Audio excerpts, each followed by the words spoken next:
Tomorrow marks International Yoga Day, where people around the world are in sync, bringing mindfulness and healing. And tonight, a special event is taking place in a short while at the Paris Center for Peace and Innovation, which is hosted by the Indian Embassy, as well as being attended by Israel's First Lady, Michal Herzog. Joining us now to talk more about it in studio is Rozan, the chairwoman, of the Israeli Yoga Teachers Association. And good evening, and thank you for being here. Thank you. So we just started, talking a short while ago. I guess you could say you're one of the pioneers getting into yoga a few decades ago, and now being the head of the Israeli Yoga Teachers Association. First, talk about how much yoga has grown, and also given that this is the International Yoga Day, obviously has more importance than in years past, given the tragedy of October 7th. Yes.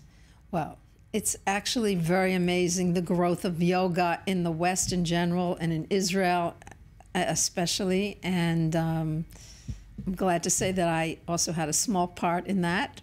But more importantly, when Prime Minister Modi approached the UN to have June 21st established as International Yoga Day, it became a day of celebration for everybody who practices yoga, and it's important to them. And it was, it's celebrated in a very special way because there are mass yoga lessons all over the world, as well as in Israel.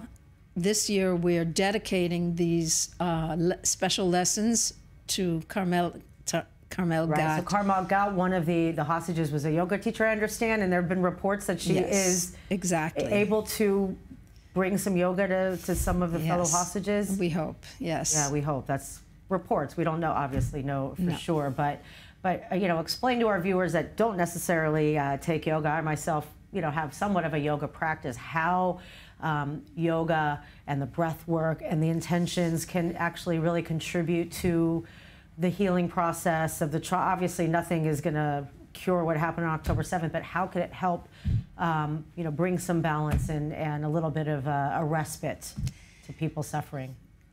Exactly what I was trying, the message that I will try to bring. We, as yoga teachers, individually and as the yoga community, especially the Israeli Yoga Teachers Association, we responded immediately because we know the power of yoga to heal, to strengthen, to ease, obviously not to solve all the problems, but to make such a positive impact on individuals and maybe on society. Yeah.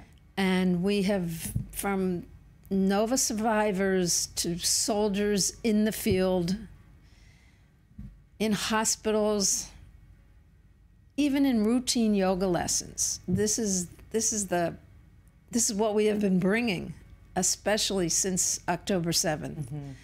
And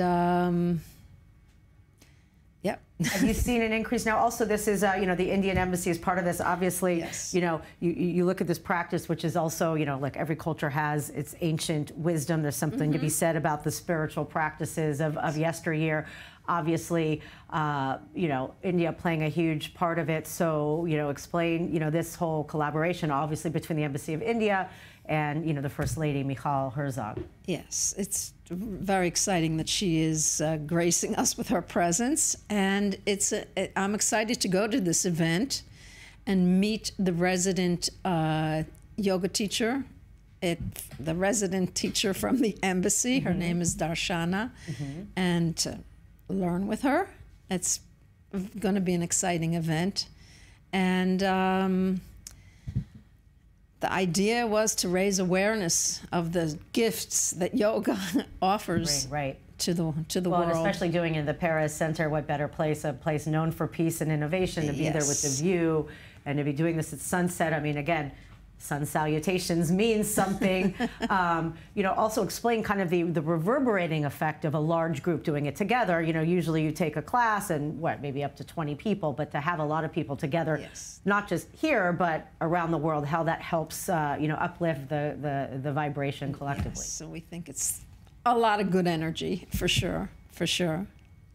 Yeah, and how, in your experience, Yes. are you seeing more people that maybe haven't tried it showing an interest in the wake of October 7th, even just beyond the survivors and whatnot, just along the general public? Because we've all been struggling with anxiety and PTSD in our own ways. Yes, and yes, more people have turned to yoga teachers, and if anything good Right. has come out of the situation, the recognition of the medical establishment as well as the Army, for example, of the benefits of practicing yoga, yoga therapy, and how beneficial that can be to healing trauma survivors, preventing trauma. And also, of course, the physical. I mean, what they're going through physically. I mean, Yes. being in Gaza for days on end, wearing Yes. shoes and things that Yes. are obviously, Yes. you know, the physical is a big component. And I know about the breath work. You know, a lot of people, when they're stressed, forget to breathe. Like, I know when I take yoga, it's like the one time I could actually sit and focus, like, okay, breathe in and breathe out. I mean, that alone is a huge stress reliever, correct? That's very interesting, that point, because I, as a yoga teacher, saw that in the beginning, when this all started back in October, how I had to just calm people down through breathing. Yep.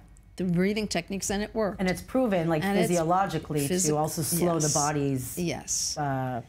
cortisol and whatnot, right? Yes. We're also trying to do מחקרים, no.